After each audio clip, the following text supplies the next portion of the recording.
रावणगढ़ कहकर एक प्राचीन एवं पिछड़े हुए राज्य में राजा त्रिलोकी सिंह का राज था। ये लीजिए आप भी। आपका बहुत बहुत धन्यवाद राजा जी। आप सच में बहुत दयावान और नेक दिल हैं। ईश्वर आपकी हर मनोकामना पूरी करे। आप जैसे राजा के राज्य में उसकी प्रजा कभी दुखी नहीं रह सकती। आप सबको धन्यवाद कहने की कोई आवश्यकता नहीं है।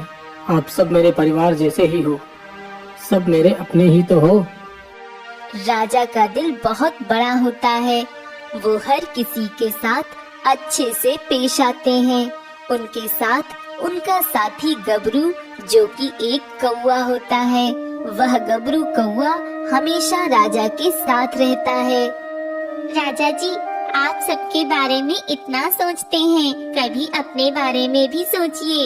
ये देखिए, मैं आपके लिए आपकी पसंदीदा मिठाई लाया हूँ, वो भी बन्नू हलवाई से।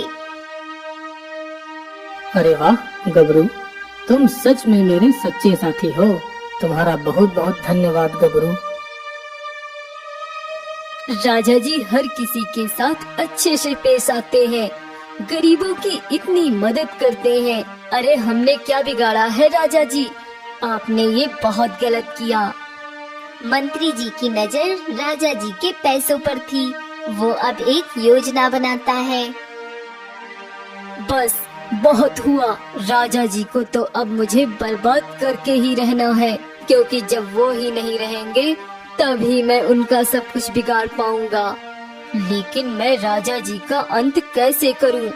राजा जी के पूर्वजों को ये वरदान मिला हुआ है कि उन्हें कोई इंसान या जीव नहीं मार सकता, वो खुद ब खुद ही मरेंगे। ये तो बहुत बड़ी दुविधा हो गई। मुझे तांत्रिक बाबा के पास जाना होगा। अब वही मेरी दुविधा का हल बता पाएंगे मुझे। बाबा, आप ही मेरी मदद कर सकते हैं। बताओ मुझे कैसे करूं मैं राजा जी का खात्मा। रंजीत, ये तो बहुत ही मुश्किल काम है, क्योंकि पूरे गांव को इस बात की खबर है कि राजा जी के पूर्वजों को वरदान मिला था कि उनकी पीढ़ी में किसी को भी कोई इंसान नहीं मार सकता है। बाबा, ऐसा मत कहिए। मैं आपके पास मदद मांगने आया हूँ, न कि चिंताग्रस्त होने आया हूँ। मुझे हल बताइए। इसके लिए मुझे कठिन तपस्या करनी होगी। सूर्यास्त तक तुम्हें रुकना होगा यहीं पर। ठीक है बाबा, कोई हर्ज नहीं, मैं रुकने के लिए तैयार हूँ। मंत्री वहीं रुक जाता है और तपस्या शाम तक चलती है। रंजीत, तुम्हारी दुविधा का हल मिल गया है मुझे। क्या है वो हल? बताइए ना बाबा, क्या है वो हल? अगर तुम्हें राजा जी को मारना है तो तुम्हें उस तिलस्मी बाण को लाना होगा, जिसके जरिए तुम उन पर वार कर सकोगे। तिलस्मी बाण? लेकिन ये कहाँ मिलेगा मुझे? उस हवेली में जो 500 साल पहले आई उस बाढ़ में डूब गई थी, और आज वो गांव के बाहर जाने वाले रास्ते पर पड़ने वाली अशोक चंद्र नदी के भीतर बसी हुई है। वो डूबी हुई है। उसमें जाकर तुम्हें वो तिलस्मी बाण लाना होगा। क्या? लेकिन उस नदी में डूबी हुई उस हवेली में वो बाण आज भी होगा क्या? हाँ, मेरी सिद्धियां यही दर्शा रही हैं मुझे कि वो उस हवेली में है आज भी। उस बाण से वार करने पर ही तुम राजा जी का खात्मा कर पाओगे और फिर तुम्हारा मकसद पूरा हो जाएगा। ठीक है बाबा, कार्य कठिन जरूर है, लेकिन मैं ये करूँगा।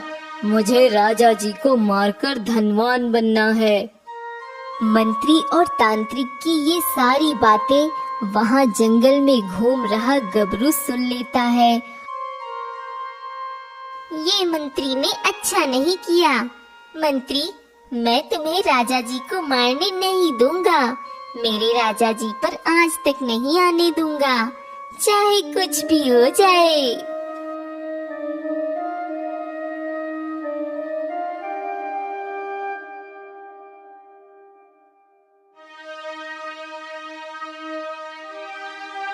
अरे वाह वाह वाह, यकीन नहीं हो रहा है कि मेरी इतनी बड़ी समस्या का एकमात्र हल मेरे हाथों में है। चलो, अब मेरी सारी चिंता मिट चुकी है। अब मेरे अमीर बनने में केवल कुछ ही समय रह गया है।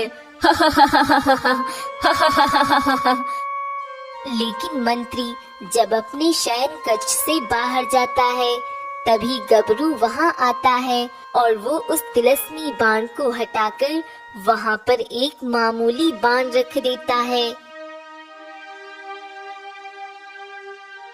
बड़ा आया अमीर और धनवान बनने, अब तू राजा जी का बाल भी बांका नहीं कर पाएगा मंत्री के बच्चे, क्योंकि गबरू चट्टान की तरह खड़ा है राजा जी की हिफाजत के लिए। अरे वाह, क्या बात है, कितना सुंदर नजारा दिख रहा है आज पूरे गांव का। राजा जी, अब इस गांव से विदा लेने का समय आ गया है आपका। राजा जी पलटकर देखते हैं और हैरान रह जाते हैं। मंत्री, ये तुम इस बाण से क्या कर रहे हो? तुम ऐसा नहीं कर सकते, ये तुम क्या कर रहे हो? राजा जी, आज आपका आखिरी दिन है। आपने पूरी प्रजा के बारे में बहुत अच्छा सोचा, लेकिन मुझे धन नहीं दिया। अब आपकी मौत के बाद ही मैं आपका धन प्राप्त कर पाऊंगा। आज मुझे आप पर वार करने से कोई नहीं रोक सकता है, कोई भी नहीं। नहीं मंत्री, ऐसा मत करो, रुक जाओ। मेरे मरने के बाद मेरी प्रजा का क्या होगा? मेरा तो कोई वंश भी नहीं है, मुझे इतनी जल्दी सबको छोड़कर नहीं जाना।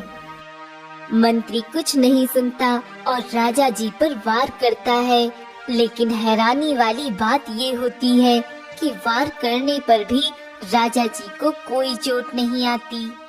ये क्या, ये कैसे हो सकता है? इस तिलस्मी बाण से भी राजा जी पर कुछ असर नहीं हुआ। क्योंकि ये वो तिलस्मी बाण नहीं है जो तुमने उस पानी के भीतर वाली हवेली से लाया है। ये एक मामूली बाण है और राजा जी के पास वरदान है, कोई मामूली इंसान उनकी हत्या नहीं कर सकता है, इसलिए उनके ऊपर कोई असर नहीं हुआ तुम्हारे वार का। क्या? उस दिन मैंने तुम्हारा पीछा किया, तब तुम्हारी और उस दुष्ट तांत्रिक की सारी बातें सुन ली और फिर तुम्हारे शयन कक्ष से वो तिलस्मी बाण हटाकर उसकी जगह ये मामूली बाण रख दिया। राजा जी, मंत्री ने लालच में आकर ये सब किया है। ये आपको मारकर इस पूरे महल को लूटना चाहता था। ये तुमने बहुत गलत किया है मंत्री। अरे क्या कमी छोड़ी थी मैंने तुम्हारे प्रति? मैंने हर एक को बराबर का प्रेम और स्नेह दिया, किसी में भेदभाव नहीं किया है। उसके बावजूद तुमने मेरे साथ इतना बड़ा विश्वासघात किया। राजा जी वो मुझे माफ कर दीजिए। राजा जी, माफ कर दीजिए मुझे। तुम्हें कोई माफी नहीं मिलने वाली है मंत्री, अब तुम्हें सीधे कारावास की सजा मिलेगी। अब मंत्री के हाथ हार के सिवा कुछ नहीं आता और उसे उम्र भर के लिए कारागार में कैद कर दिया जाता है।